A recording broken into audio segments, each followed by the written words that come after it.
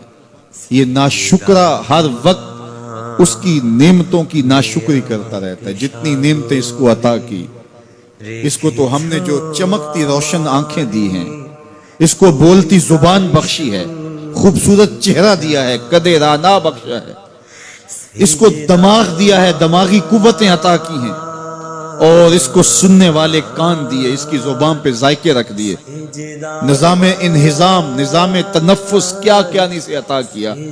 لیکن ہر وقت یہ ناشکری کے کلمات ہی بولتا رہتا ہے. میرے پاس یہ بھی نہیں، یہ میرے پاس یہ بھی نہیں، میرے پاس یہ بھی نہیں. دیکھیں اس کے پاس کیا کیا اس کے مالک نے عطا کیا. تو یہ ہر وقت ناشکری. اور پھر جوں جوں ہم قیامت کے قریب ہوتے چلے جا رہے ہیں، ناشکری بڑھتی چلی جا رہی ہے. میں کوئی بہت لمبی عمر نہیں رکھتا، لیکن مجھے آج سے 35 سال پہلے کے حالات کی ہوش ہے، اور جو میرے سے زیادہ عمر میں ہیں وہ اس سے پہلے کے حالات جانتے ہیں. تو میرا بنیادی طور پہ ایک دیہات سے تعلق ہے. تو میں اچھی طرح جانتا ہوں کہ لوگوں کے پاس جو آج کچھ ہے وہ آج سے 35-40 سال پیچھے نہیں تھا. بالخصوص دیہاتوں کے اندر لوگوں کے پاس 1 یا 2 جوڑے ہوتے تھے اور انہیں بار بار پہنتے تھے. کسی شادی یا بیاہ کے موقع پہ جانا ہوتا تو بعض اوقات کسی سے وہ لباس یا جوتے مانگ کے لے کے جاتے. مجھے اچھی طرح یاد ہے کہ اس زمانے میں لوگ اپنے کندھے پر ایک کپڑا رکھا کرتے تھے، اور شادی پر اگر کسی نے جانا ہوتا تو جس کا کپڑا بہت اچھا ہوتا تو اس سے وہ مانگ لیا کرتے تھے کہ میں نے ذرا شادی پہ جانا ہے. بڑے بھائی کے جوتے پہن لیا کرتے تھے، اور اسی طرح گزر ہوتا تھا. کبھی کوئی شکوہ زبان میں پیدا نہیں ہوا تھا، اور لوگوں کے شکستہ سے کچے گھر ہوتے تھے، اور گھر کے صحن میں ایک درخت ہوتا تھا، دوپہر وہاں کاٹ لیتے تھے. اکثر لوگ دوپہر کا کھانا تیار نہیں کرتے ہوتے تھے، دودھ پی کر کے ہی گزارا کر لیتے تھے. صبح کو ناشتہ اور شام کو کھانا ہوتا تھا، لیکن اس کے باوجود اللہ کا شکر کیا کرتے تھے. یہ پچھلے دن میں گزرا تو دیکھا کہ بچے کھیل رہے ہیں اور غبارے پھوڑ رہے ہیں، اور جب غبارہ پھٹتا ہے نا تو بچے خوش ہوتے ہیں، کہہ لگاتے ہیں. پھر دوسرا غبارہ ہے وہ اس سے کھیلنے لگ جاتے ہیں، اور پھر جب وہ پھٹتا تو پھر خوش ہوتے ہیں. تو میں ذرا رک گیا اور اس منظر کو دیکھنے لگا، اور پھر میں نے کہا کہ غبارہ پھٹتا ہے تو یہ بچے خوش ہوتے ہیں، لیکن جب ہمارا زمانہ ہوتا تھا، جب ہم بچے تھے تو غبارہ پھٹتا تھا، ہم رونے لگ جاتے تھے، کیونکہ کھیل ہی ختم ہو جاتا تھا. ایک ہی غبارہ ہوتا تھا 5-6 بچوں کے پاس، اور غبارہ پھٹ گیا تو کھیل ختم، تو سارے رونے لگ جاتے تھے. اور اب یہ غبارے پہ غبارہ پھوڑ رہے ہیں اور خوش ہو رہے ہیں، تو کہاں سے کہاں ہم آ پہنچے.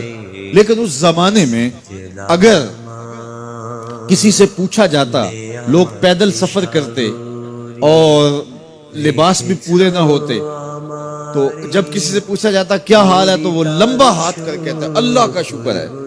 اس کی باڈی لینگویج بتاتی تھی کہ وہ اس کا رواں اللہ کا شکر ادا کر.